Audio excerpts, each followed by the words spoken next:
Cool. I think we're good. And then Zencaster. Yes. Thanks. And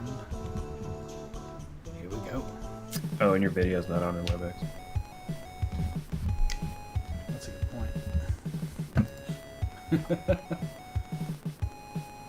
I mean, like, I assume you're on video on... Yeah. There you go. Welcome to the LANCave, where we're living as nerds. I'm Patrick, joined by Owen.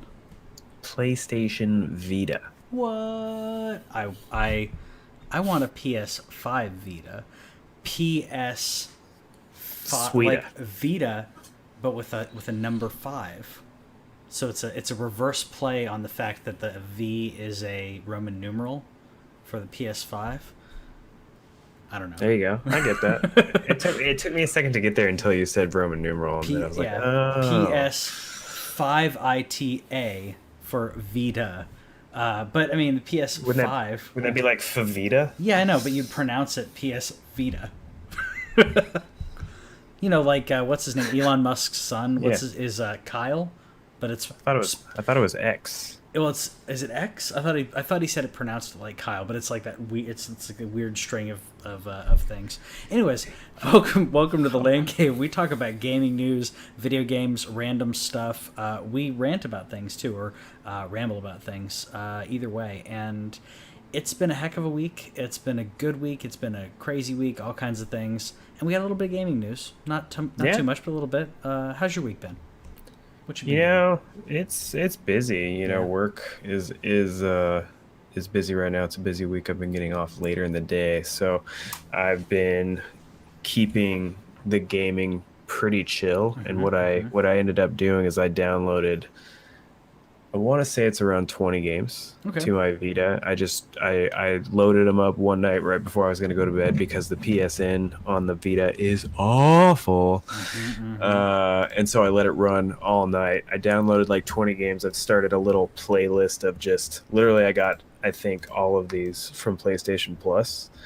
And I'm doing a thing where I literally try them for about 20 minutes and see if I like them or I just move on to the next thing, but that way I can at least say that I've started playing games that I own. It's like a sample platter, like a poo-poo platter of gaming. Which you know, if that freaking memory card wasn't so expensive, the proprietary card for the Vita, I mean, that's one of the downfalls of a Vita. I'm sure there's videos probably on YouTube and other places where you can talk about all the reasons the Vita failed, but Vito's awesome, man. Especially like right now, it's still a good console in my opinion. I think, well, because there's classic. Like I downloaded Final Fantasy Tactics. Yeah. I've downloaded Chrono Cross because I never played it, and then just a whole bunch of arcade game stuff that was chill to play. I finally did start Ghosts last night. I'm not going to talk too much about that because we're going to save that for later in the month with our 12 for 12 that we're doing every month. Make sure that if you have that backlog like we all do, and you play a game a month that you already own. And so we've been doing that. Last month I did Concrete Genie. You did what last month? Last month I did Borderlands 3, which I liked. I continued to play until I started this month's game, which I'm loving, absolutely loving. I started Control. For Ultimate Edition, right? Ultimate Edition on the PS5 because it came with thankfully I got it. I already owned it, but also essentially got the upgrade with PlayStation Plus, and heck yeah. It's been great. I like it. You mentioned, and I don't know if it was the scene that you were referring to. You alluded to a specific scene and what they did with it. I don't know if it was the motel scene. No. So that I absolutely loved. I love the atmosphere. I love the motel. It's not really a difficult puzzles. It's like kind of intuitive of like, oh, I do this. Oh, something interesting happened, which I appreciated. Going along with the story, I also like and I'll go into obviously a video about it, but I'm also liking the lore of like I went into the game knowing like nothing. Whitney was like, you know more about this than I do. I'm like, no, I just know there's weird stuff, and I'm glad I didn't like listen to anyone talk about the story, because I'm enjoying the story and learning the story through the pacing of the gameplay and the actual game. So, yeah. Yeah, I'm excited to talk more about it, especially because like when you get to it, like and if people who have played Control probably know what I'm talking about. It's just, I really hope that you appreciate it just as much as I did. So I'm excited for you to get there and excited to talk about that more. I'll probably end up beating it. I don't know if it'll be this month. It's relatively short, but I'll probably end up beating it because I'm enjoying it, and there's a connection to Alan Wake, which I really enjoyed Alan Wake. I know a lot of people didn't get to play it, but I like that. I want to figure out what that connection is and what that DLC is, so going into that blind. But those are our games, by the way, for our 12 for 12 and our backlog. If you've got a game that you're playing, or if you played one of these games, join in on the conversation. Let us know what you think about it. And if you've got a backlog, because you do, like, take out one of those old games. Try out that game you bought and you never played, because it's fun. You own it. You own it. So as an addition to that, we've talked a whole bunch this year about trying to buy less games. So what I actually did today, I got a 4 terabyte hard drive for my PS4.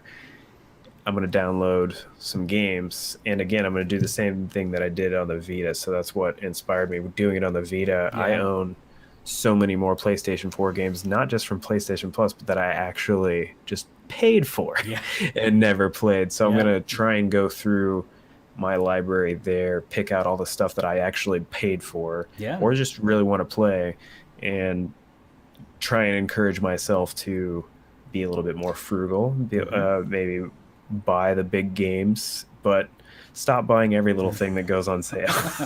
Yeah, that's not going to happen. But at least having that in front of you may entice you more. Access to Game Pass and all these other things have allowed me to, or you'd think that it would kind of inundate me and I'd be jaded, but still I still go look for the new hotness. So it's a 4 terabyte. That's going to load up pretty nice. I have my 1 terabyte next to me because I happen to be swapping it over to the PS4 the other day, and I usually have it plugged into the PS5. Are you assuming you're going to have it plugged into the PS5, but for PS4 games, and you can swap back and forth if needed. Yeah, and what I can also do is if I'm just wanting to run my PS4 and use it as like a download station, I just queue up a bunch of stuff on my PS4 and move it into the main TV when I'm actually ready to play that, because that's the thing that I learned this week that finally made me pull the trigger. I didn't realize that they had been smart enough to consider, like, hey, they're probably going to be swapping these drives over, and it works apparently perfectly plugging it into the PS4 and the PS5. Both consoles will read it the exact same, and that way you're taking up less space on that 625 gigabyte hard drive. And it should have been, I've been busy with life, busy with work and all that. That was one of the tests that I did with my PS5, because I got this is the T5, Samsung T5, tiny thing. I wanted it. It's great. I'll say, so that's a 3.1, yours is 3.0 USB. I love it, but at the same time, when I saw the price tag, I'm sure you got it on, I'm assuming you got it on sale with that, just over $100 for a 4 terabyte hard drive. For a lot of PS4 games, honestly, it's not. You're not going to get like a big boost. You'll get some load time. Maybe a little quicker than that. It's not solid state, right? It's regular. Yeah, it's just a regular HDD, but it's apparently one of the faster spinning ones, I guess. So I'm going to test it for. I looked up the reviews, and it was actually pretty clear that in terms of speed, it does a fine job. And for a lot of games that I'm probably just going to play and not get through because I don't like everything, but if I want to connect with stuff as well, it's probably worth it just to have all that stuff downloaded. That way I'm not the Netflix problem of you look through your entire library and then that's what you end up spending all your time doing. I'm trying to do that now and download it. That way whenever I'm looking for new stuff, I don't have to sift through you've curated tons of stuff. You've curated it for yourself, which Netflix does have that watch later thing. I've added a bunch of things too, and I keep forgetting that it's there. Yeah. But at the same time, I know you've had this app, by the way. Whitney and I started watching some stuff on CBS All Access. Yeah. Has no. First of all, the app is terrible and buggy, but it has no watch later. It has like no list for you. It has no continue watching, and it's not showing us where we left off on a series. So I'm like, okay, it's great the content is there, but I have to remember what episode I'm on. So if you're watching a series, Whitney loves her Teen Mom and her trash TV, right? So she's watching that. We're gonna watch something else, and she goes back to watch Teen Mom. She's like, I don't remember which episode I'm on. Netflix will tell you. Plex will tell you. It's like Hulu will tell you everything. But yes, it just really irritated me that CBS doesn't. Are you have watching that. on the TV or on the console?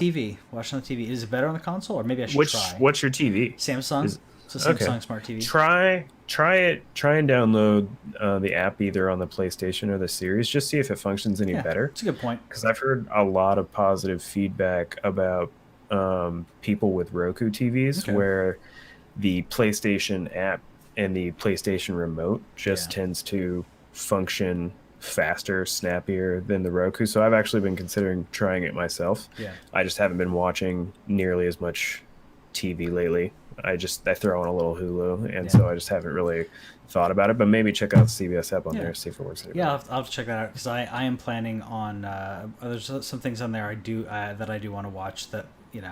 But then again, when I'm watching it, I hopefully will remember what episode I'm on. But like you know what happens? You watch 2 episodes of something, you don't go back to it for a couple weeks, and you don't remember mine episode 2 or 3.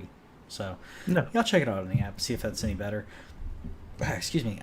But yeah, there's some gaming news, a little bit of gaming news this week. Yeah, there's your buffer. I'm gonna create some more some of those, but we got some news about E3, which is changing. E3 is evolving. And I had to grab the 2019 because 2020 was so different.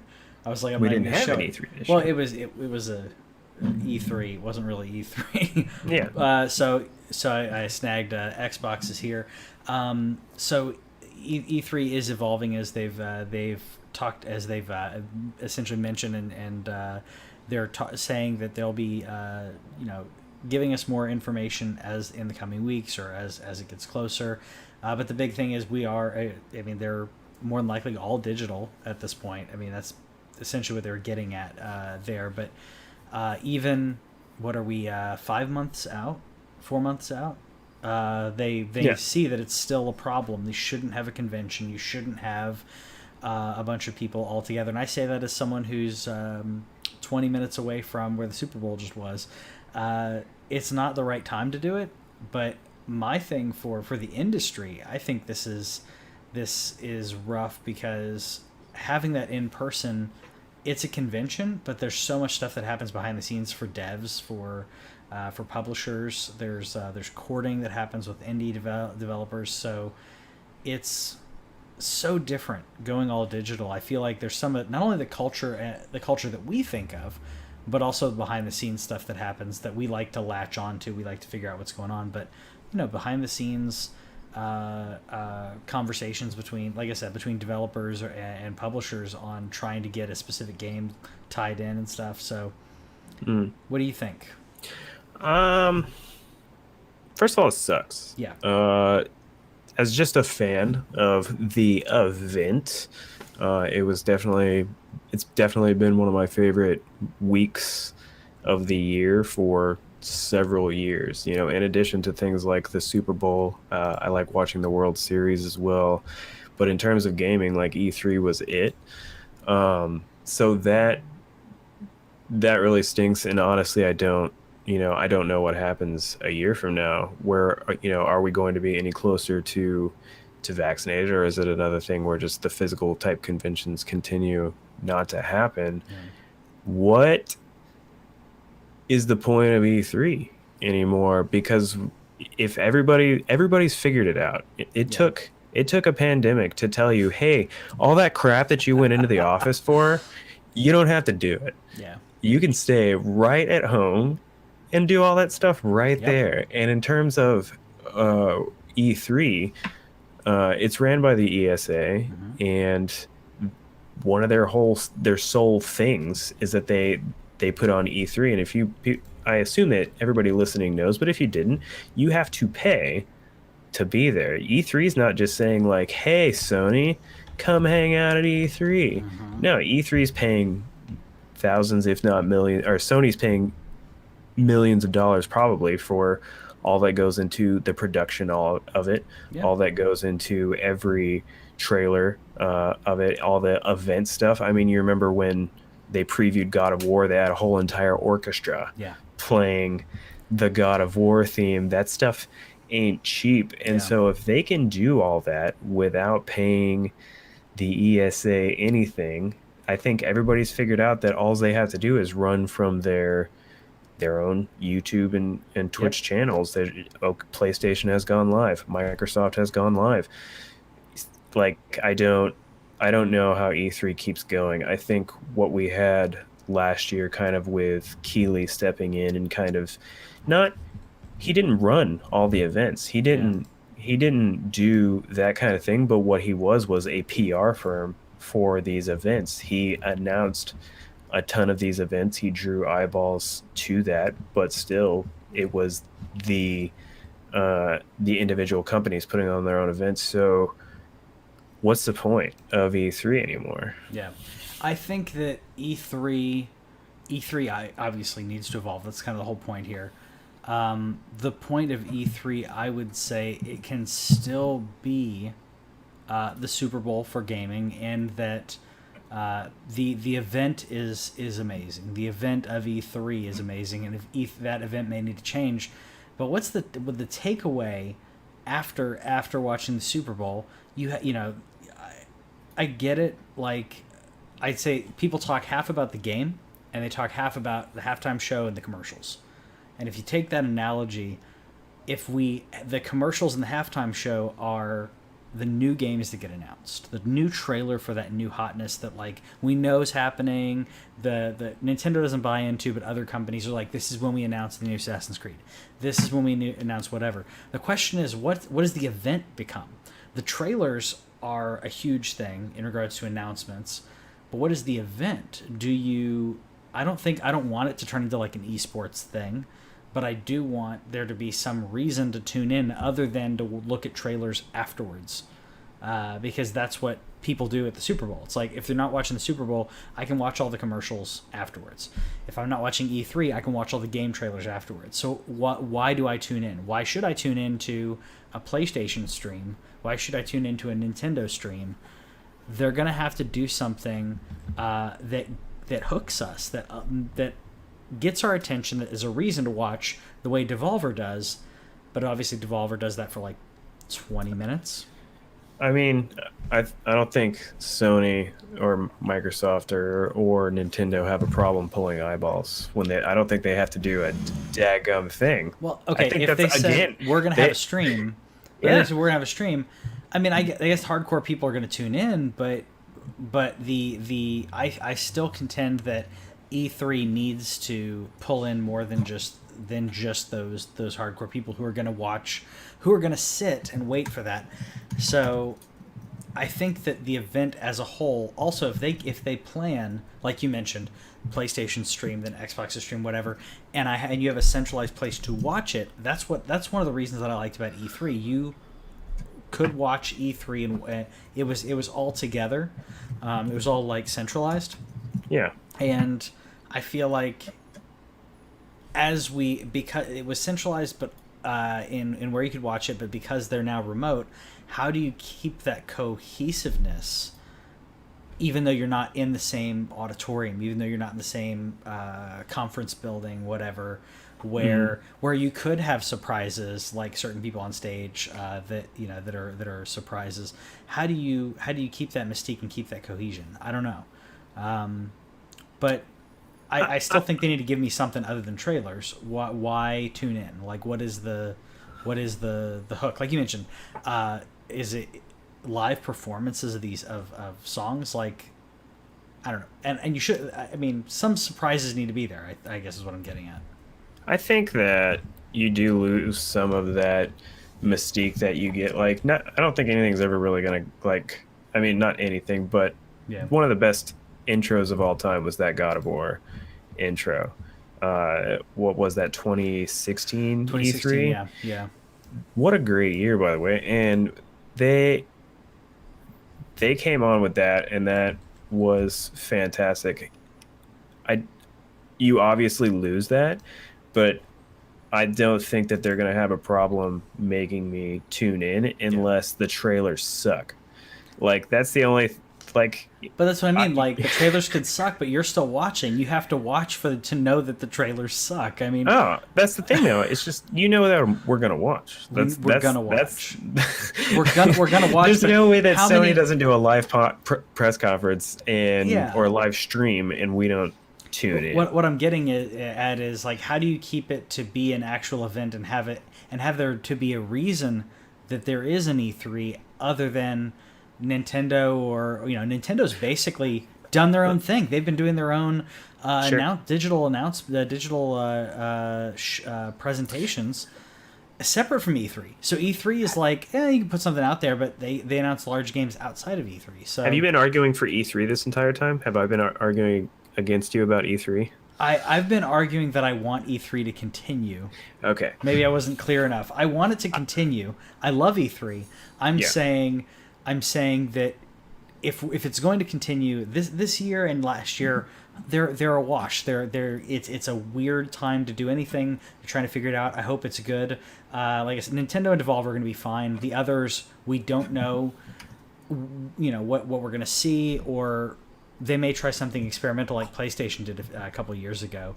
Was it 2019 when they did the Last of Us experience that they gave everyone? Was that 2019 or 2018?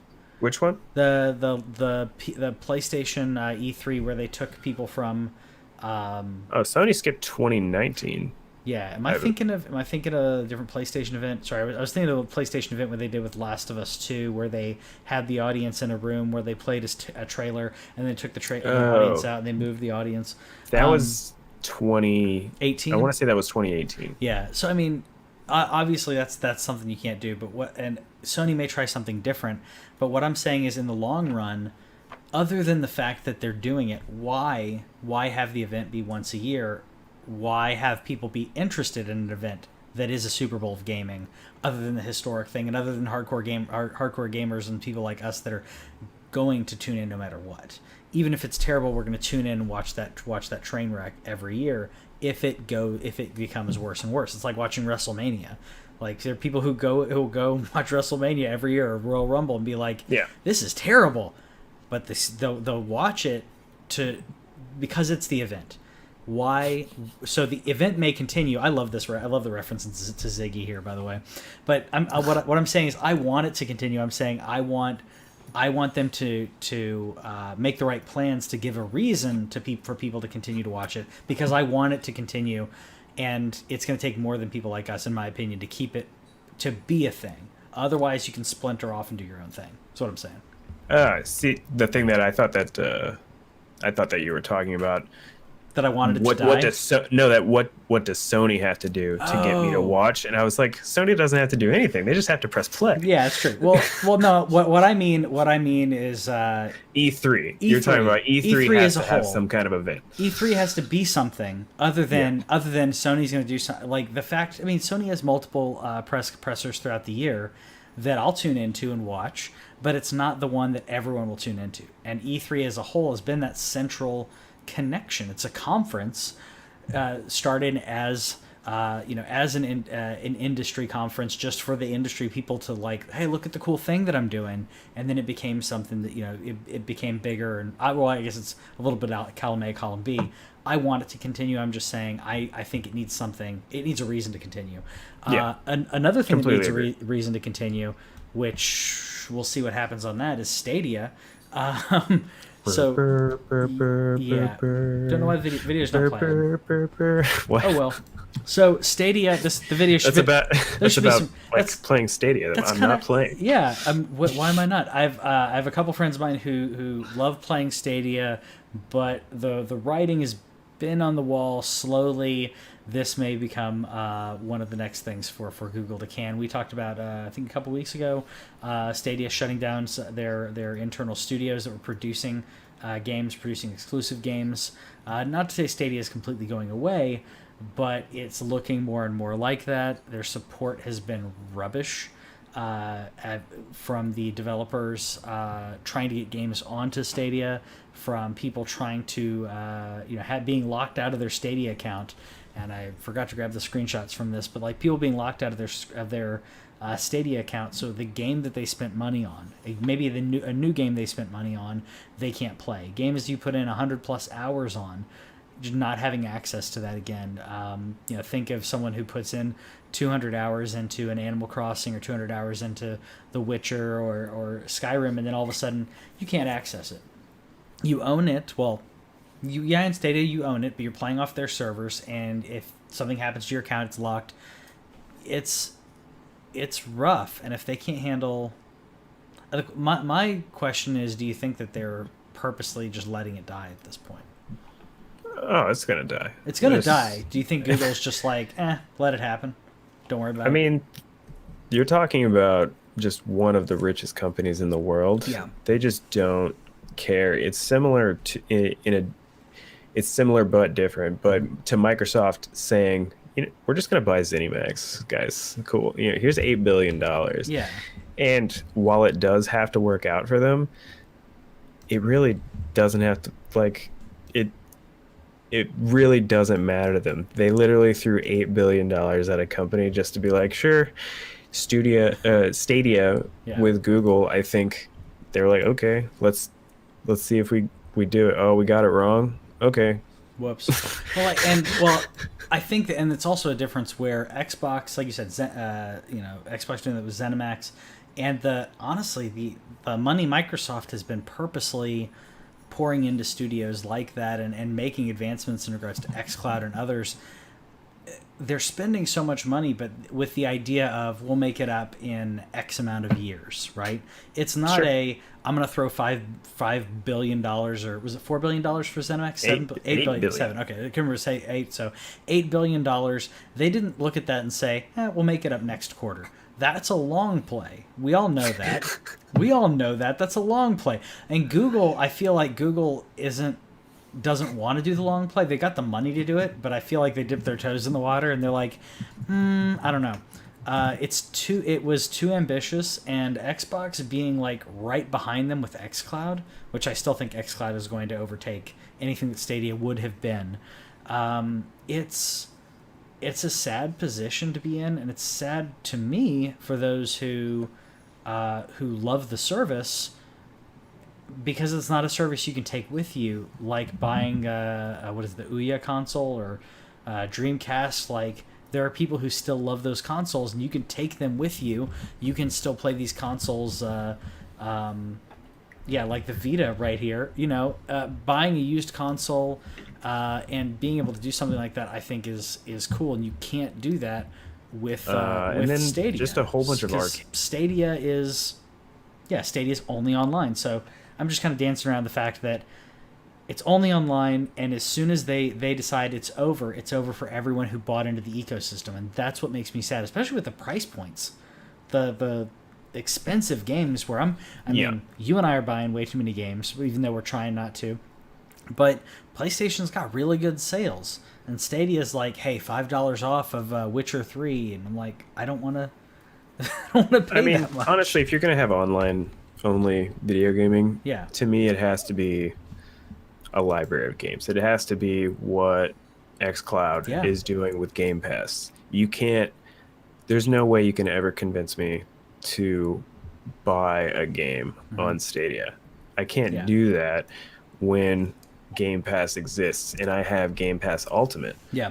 And while I don't have a device that can play xCloud yet, it doesn't matter. We're in a pandemic. I'm staying home anyway. But in the long run, I don't want to purchase games that I may never have access to. That's another reason that I'm downloading a bunch of PlayStation 4 games. Yep. That way, if I am offline, I can play those games and theoretically store them for a long time.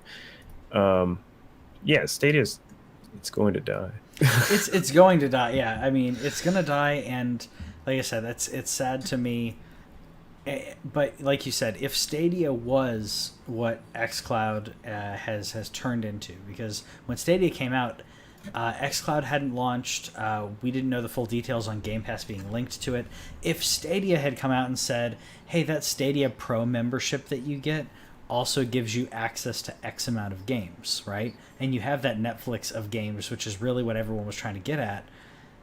They didn't do that. And I'm like, they have so much money. Google has so much money. Why didn't they do that? Like, why didn't they do that and just be like, we don't need to worry about making money for the next first couple of years. Let's just get people on board. And I felt like they were like, let's make sure we still get money. Honestly, I think they're too soon. I think that when 5G inevitably hits and we start getting more and more and more areas with at least somewhat reliable high-speed internet connection, I think that a service like this is something that you could begin to trust more. Yeah. But right now, that's not the case. You know, what I have fiber, and I'm very fortunate to have fiber, but a lot of people do not have that kind of access to high-speed internet, and that's another problem as well, is that not everybody has a great experience yet. When it becomes something that is wireless, something I'm already good to go, all I have to do is press boom. That's a system that you can start to believe in because you're used to it being reliable. So I think that later, years down the road, something like Stadia is totally going to be viable. We're not going to need every little box anymore, as we've said. We've talked a million times about the dongle. Microsoft, you just need to tell us if at some point you're going to put xCloud on the dongle, and that's something that's all you're going to need.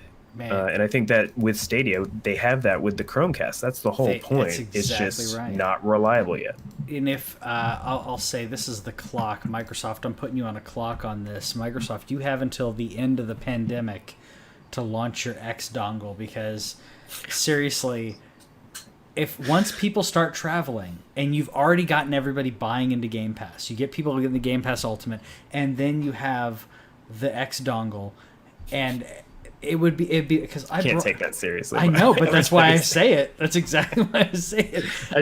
What else you got? The Microsoft dongle, like you're gonna have to take the word dongle. For those of you who don't know, a dongle is like anything that plugs into a computer that's a peripheral that allows you to attach something else. So like if you have a streaming stick in the tech space, we would call that like a dongle. It hooks into the screen. But X dongle just feels wrong. I know, and that's why I love it.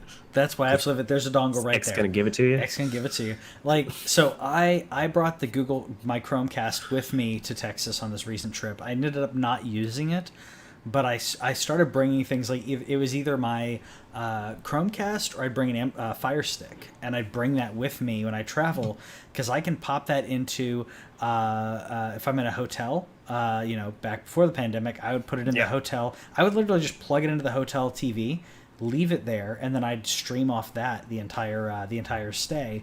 Didn't do that this time, but I brought the Chromecast for that reason. If there is an Xbox version of that where I'm able to play games, that's coming with me. It'll be that and one of my controllers, and I'll be able to take that with me and be able to stream off the xCloud. It's a no-brainer. And they could sell it for $100, and I'm gonna probably buy 2 of them, because then I can put one in the other room. I can put one, take one with me. Probably not buy 2, but $100 is an easy buy for something like that. And then you buy $100 package for that. Package it with a controller, just the way Stadia did. Literally do exactly what Google did and make more money than Google.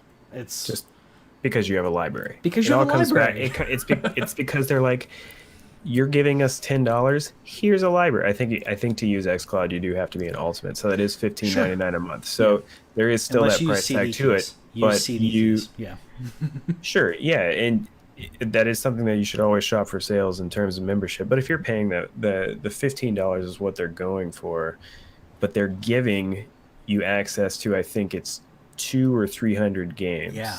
On Xbox, and so there's new ones like every month. There's like, here's 10 more games coming. Like, and their stuff yeah, rotates out, sure, but every single month it's like, hey, here's first party stuff. look at all this first party. Yeah, first party games. So I started playing. I was playing the medium. Yeah. I've not bought the medium. I played the medium the day it came out, and that was a game that I love horror. I may or may not have purchased it day one, but the fact that I get it day one, Halo, whenever that comes out in a year or two, these games, first party games coming out right then, the subscription's a no-brainer in my opinion. Especially with the discount, it's a no-brainer. It's the price of a game every 4 months, and actually more, a little over 4 months now. The games are going to be $70. So but yeah, Google eventually will go the way of so many other Google products. As I loved this link that you sent, Google Print. Google Cloud Print. I didn't even know what that was. Yeah. Cloud-based printing, I guess, so you could print to your house while you're away. I don't know. Google Hangouts we used for quite a while. I don't know what Google Clips was, but it's like one of those it's everything that they tried to do that Instagram is already doing with stories, like having the clips. It's just like when Google Plus tried to be a social media thing, and you're like, this can't fail. It's Google, right? It's Google. No one's gonna be there. It's like, yeah, there's. But I think that they can say this for them though. They didn't get hacked. They did not get hacked. Oh, CD Projekt Red this week announced that they have been hit with ransomware. This happens to large companies. This is why you invest in cybersecurity, especially a company like the company that's doing a game called Cyberpunk getting hacked. I'm sorry, that's just funny, just because of the whole idea of it. But getting hit with ransomware, obviously terrible thing. But they did tweet out and officially say, hey, we were targeted a cyber attack. Some internal systems were compromised. They did say that they don't believe any personal data or anything of their employees was compromised, but they are taking the proper precautions and all of that. The majority of these hacks usually happen. When they happen, they're either someone just trying to get in and figure it, and find some secrets, find some secret files, or ransomware. And in this case, the idea for ransomware is usually not to obtain the personal data, because they said personal data, but that's not how ransomware attacks usually work. It's usually extorting a company.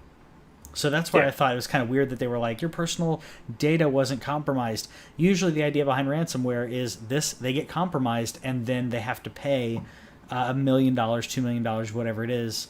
And then when that happens, then they get released. The virus and the code essentially gets released. They get access to their stuff again, because $1 million to a large company, that may be worth it to pay that to get to continue business. It sucks. It sucks though. Yeah. There was some crazy things that came about this. First of all, this sucks. Yeah.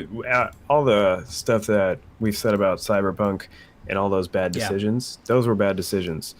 But this is wrong. Yes. And it sucks. So not only we know that they were going to fix it. I believe in their will to fix their game and try and bring back customers' trust. And I think that they're still going to continue with that. They did say that they released the note, as we're showing, and they said that they're not going to give in to any demands or anything. So if inevitably that code does get released, they did say that they have backups. The only thing is, now you just know that people are just going to download it from there, that they're going to do things with it. And that's not right. That's unfortunate. I think that they're still going to fix their game. I think in the long run, in terms of the majority of their customers don't care. They don't pay attention. That's correct. And so they're not going to know, and they're just going to wait for Cyberpunk to either get fixed, or they're going to continue playing the copy that they've had. I've heard several people that have the now current gen consoles that have had a great time. Everybody that I know that played it on PC had a great time. I think that people will still continue to buy the game and play the game, especially once they fix it more and release the current gen versions. Yep. But on the back end, for people like us that care, like, you can't be okay with this in my opinion. If anybody who says like there was a whole bunch of jokes being thrown around, and it is an easy joke, they're like, now fix the game and send it back to and that, while that is funny, and the internet's full of dark humor, I agree. This is not what we would want anyone to do. You don't take that into your own hands to punish them, to teach them a lesson. That's not how this works. The bad it's to press get money. was The enough. whole thing It's is to get money. They're not punishing. I know. They wanted money. I know they wanted money, but there's I would never condone any company doing something like this. I mean, even what also sucks about this situation is we're talking about a company that got a lot of bad press for the game not being being, in my opinion, not ready for release. I wouldn't say completely unreleasable, but way too buggy for a launch. This isn't the first time CD Projekt Red has done it. It's one of the worst, but apparently Witcher 3 was terrible when it came out. I didn't play it at launch, but apparently it was terrible at launch. But there are other companies that, again, I would not wish this on anyone, but there are other companies who are terrible and treat their employees in a terrible way, like Ubisoft and others that you could badmouth. That I would if someone's going to get hit, I would rather something like that happen. But even then, I still would not wish that on that company. I would not wish that on the developers, on the people who are working. People who are game developers. It's a job. It's grueling, but these are passionate people who are artists who love gaming like we love gaming. It's not, you're not going in. I'm sure there are people in there who go in and day out who absolutely hate it. But they've got to have a passion to be working in the industry. Don't hurt the people who, they're us. I feel like it's like you're attacking your own community at that point. And I feel like maybe they don't understand that. I don't know. Yeah, I will say the thing that just even more infuriates you is that the note begins with, "You've been epically pwned." What, and you're just like, all what right. year is it?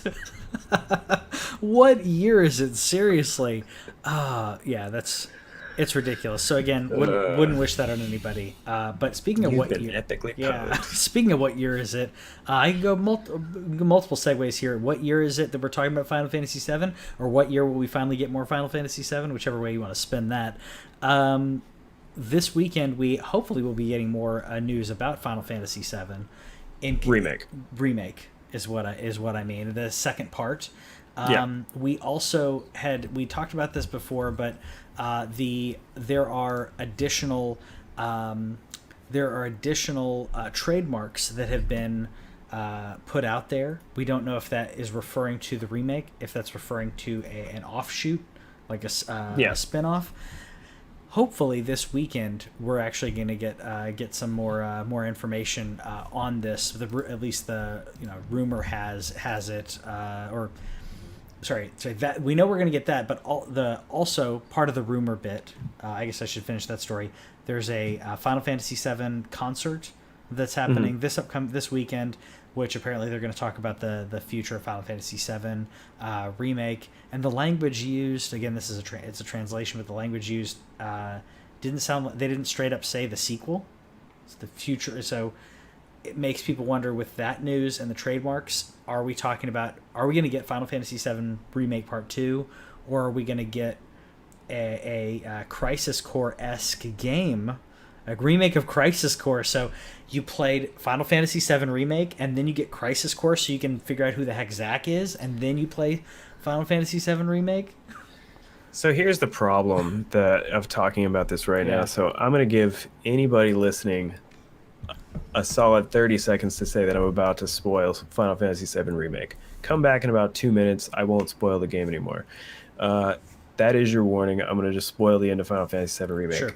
They trademarked a game, and they called it Ever Crisis.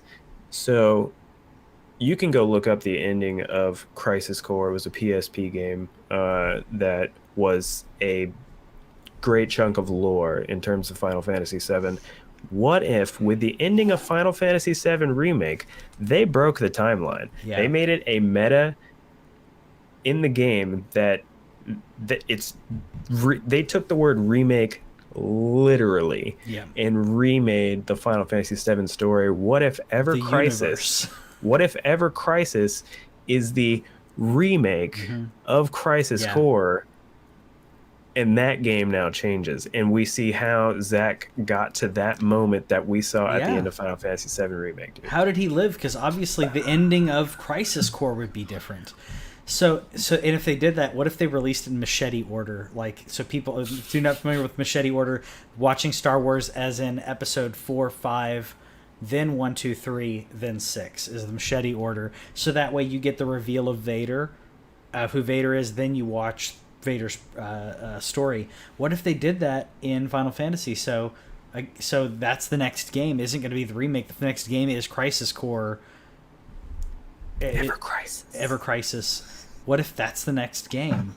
And then we have to wait even longer. I'll still play it. I'll still be happy to play it. But Yeah, so that'd be so weird.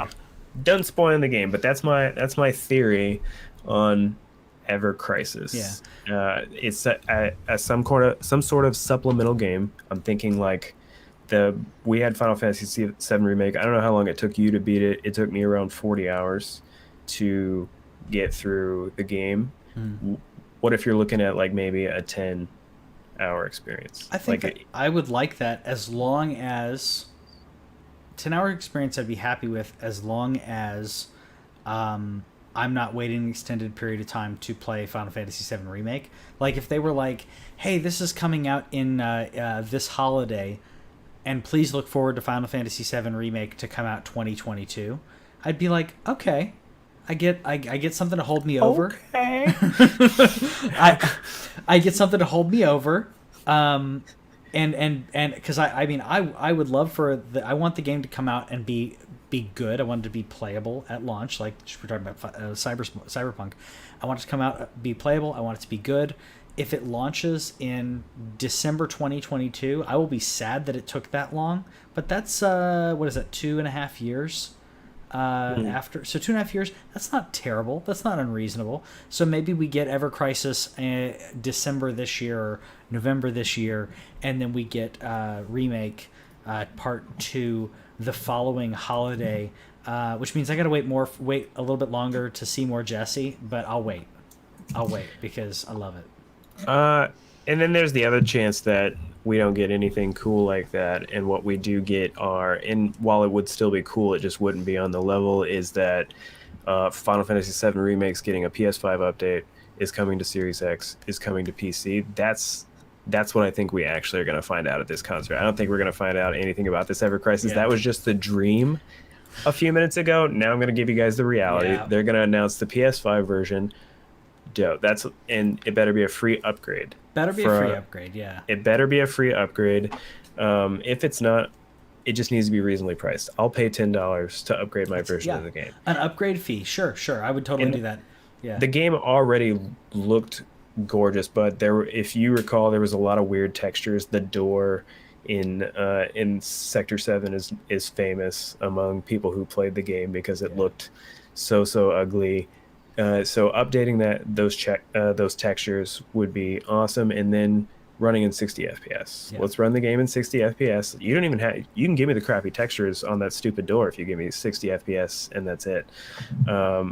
And I think that brings a lot of chance to replay it and have a lot more fun with it. It already looked great, but imagine how good it will look running at 60 in terms of the action scenes, in terms of the combat. The combat was already so fun, but just imagine how tight and clear that would look. That's the kind of thing that would encourage me to go back and get the platinum. I'll go back and I'll platinum it. I'll probably play it again later this year anyways. Because it was so good. It was so good. It was so pretty. The voice, I did the English voice acting. I know some people are like, kind of weebs about like, no, I need the original voice acting with subtitles. It's like, no, sure. You don't need enjoy it how you want to enjoy it. Enjoy it how you want to, but I'm like, they made this game for all regions. So it's not like anime where they created the original and then you dubbed it 10 years later. It's like, whatever. That's why I get irritated. I'm like, you're not an elitist because the game came out this year and it's for every region. It's not like you had to wait and you saw this originally. Maybe that's they're used to old school anime dubs that back in the 80s and 90s. It's a thing where everybody's snobby about something, I right? guess so. Everybody's got that thing that they're like, pinky out. You have to do it this way. And while I completely understand that, I don't care. Yeah.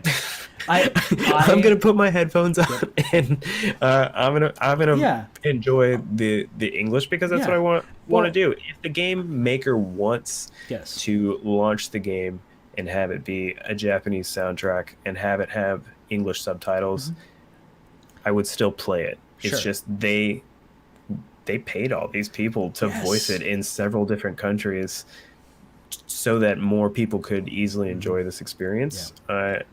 I'm down with that, and it was I love it's the game's in my top 10 already. So good. That's what's really going to happen. I don't want to burst you guys' dreams about the Ever Crisis, but we're going to get those versions. But if you have an Xbox or you have a computer and you're not on the PlayStation side of things, you get to experience a great game. Yep, exactly. And I'll say, when it comes to I think I've talked about this on the show. My thing when I play games, I try to play with I want to play with English audio because that way I can listen while I'm visually looking at like what I need to do in regards to actual gameplay and attacking and everything. If I'm watching movies or anime, like I'm fine, subtitles or not. But gaming wise, I feel like it draws my attention. Like I need to be worrying about the gameplay or worrying about being attacked, and then I have to look down because, especially Final Fantasy VII, they're talking to you all the time.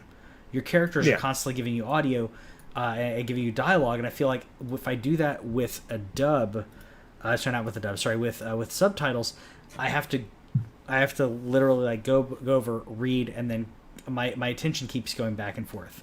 I'm ADD, but it's I feel like it takes me out of the moment. Ghost of Tsushima, I am tempted to do it with though because it's so it's right for the game. It's right for the environment. They would be speaking Japanese, but there's so much going on. I need to worry about gameplay, and I can listen to the dialogue while I'm playing. So. Yeah, you don't care. No. I just I'm gonna listen to it. What's easiest for me. I already have to. I do have the subtitles on all the time anyway, because I will miss a word or I will be paying attention to the gameplay and they'll talk, and it's nice to be able to glance down and see what they just said. Yeah. But in terms of my regular enjoyment of the game, I'm not looking at them the majority of the time. They're just there as a convenience. I also have a kid who goes to sleep by 7 p.m. So anything that I'm watching on television, Netflix or whatever, the subtitles are also on, and I have to lower the volume for that. Well, I use headphones for the console because you can't play any of this stuff without music and sound and everything, and so that's how I've become accustomed to that. I don't want to read like I have to when I'm watching television. I already have to do that enough. I want to play my video games. That's what I was going to say. Like I read outside of this, outside of gaming. We usually pop subtitles into most of our shows at home anyways, because of either being distracted by a line, by some other audio going on. Maybe my dogs start wrestling at the same time as the show is going on, or like you're watching something and someone has like an accent or a specific actor. Whisper acting is like becoming more and more of a thing, where like the actor will is barely audibly whispering their lines instead of and sometimes it makes sense for the scenario for the scene. But some actors just do it all the time, so I've got to turn on the subtitles for every single one of them. But I'm with you. Like I want to play. I don't want. I was elected to lead, not to read. Like I don't like. In this scenario, I want to. My eyes are going other places. Is what I'm getting at. Yeah, I think that TV. I think that TV can be more passive experience in terms of watching and reading the subtitles. You're not interacting with it the same way as you do as a video game, And while I leave it on with the video game, I'm only using it on in video games really as a supplement. Sure. Where at night, anytime I'm watching the TV, we do have the TV turned way down. If I like, my living room is right next to the kids' room, and so I'm watching television at 2 volume, and so I spend all that time reading TV as it is. I just don't want to do it while I play I totally play a game, and so and plus the acting was fine. I know that. I loved it. A lot of the voices were probably better, but I think that they did a good job localizing the game. That's where one of the biggest issues is it a game that's been localized well? And I thought that the script was fine. Yeah, I did too. It was just the right level of cheese because it's got some cheese. It's got to be Final Fantasy VII. It has to be Final Fantasy VII without cheese. And you can't do the dark mode on everything. No, Not everything can be Rogue One. Yep, okay, the cheese and the ham. Barrett is just like extra in every single scene, and I absolutely love it. He's exactly what I wanted. Absolutely love it. Anyways, I hope you enjoyed the gaming news this week. Let us know what you think about. What do you think of the future of Final Fantasy VII is going to be? Yeah, he needs to be, and I love absolutely. We can just go on and on and on about it. I think the thing that I loved the most about Final Fantasy VII Remake, they got me to care about characters who I cared about only because of the history. When I first played Final Fantasy VII, I didn't really care that much about Jesse and Wedge. Like I was like, oh cool, Wedge, he's got the name from Star Wars, and then spoilers, he dies, and then you're like, oh yeah, he was that guy that was on my team, but he's not part of my crew. Final Fantasy VII Remake, they made you care. They made you love those characters, and we know Wedge lives. Guarantee Jessie continues. Like even though we saw her, even though she's dead, I think it's broken. She comes back. We see her, and they even alluded to the golden saucer of her performing there. So many things. Oh, I can't wait. I can't wait for it. Let us know what you think about that and you think about the gaming news. Are you still playing Stadia? Have you tried xCloud yet? All those things. Let us know in the comments what you think, and we'll see you next time.